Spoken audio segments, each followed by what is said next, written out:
Exodus chapter 18. Now Jethro, the priest of Midian and father-in-law of Moses, heard of everything God had done for Moses and for his people Israel, and how the Lord had brought Israel out of Egypt.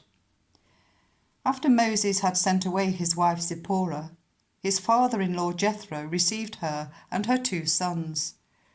One son was named Gershom, for Moses said, "I have become a foreigner in a foreign land." And the other was named Eliezer, for he said, "My father's God was my helper. He saved me from the sword of Pharaoh."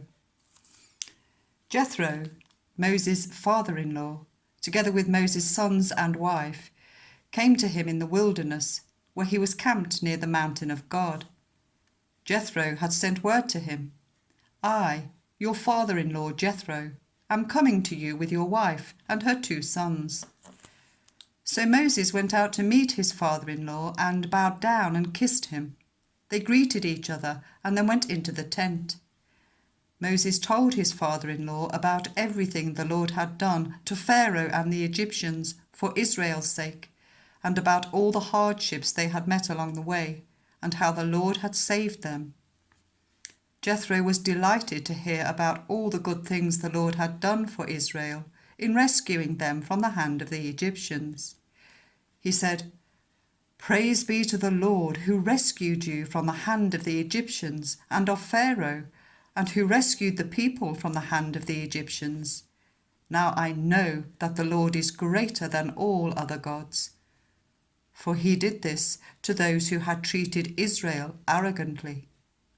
Then Jethro, Moses' father-in-law, brought a burnt offering and other sacrifices to God, and Aaron came with all the elders of Israel to eat bread with Moses' father-in-law in the presence of God. The next day Moses took his seat to serve as judge for the people, and they stood round him from morning till evening.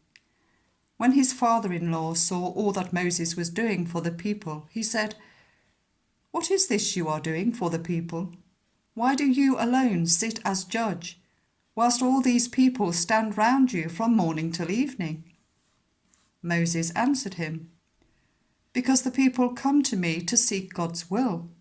Whenever they have a dispute, it is brought to me, and I decide between the parties and inform them of God's decrees and instructions." Moses' father-in-law replied, "What you are doing is not good. You and these people who come to you will only wear yourselves out. The work is too heavy for you. You cannot handle it alone. Listen now to me, and I will give you some advice, and may God be with you. You must be the people's representative before God and bring their disputes to him. Teach them his decrees and instructions, and show them the way they are to live and how they are to behave. But select capable men from all the people, men who fear God, trustworthy men who hate dishonest gain, and appoint them as officials over thousands, hundreds, 50s, and 10s. Let them serve as judges for the people at all times, but let them bring every difficult case to you. The simple cases they can decide themselves. That will make your load lighter, because they will share it with you. If you do this, and God so commands, you will be able to stand the strain, and all these people will go home satisfied." Moses listened to his father-in-law and did everything he said. He chose capable men from all Israel and made them leaders of the people, officials over thousands, hundreds, 50s, and 10s. They served as judges for the people at all times. The difficult cases they brought to Moses, but the simple ones they decided themselves. Then Moses sent his father-in-law on his way, and Jethro returned to his own country.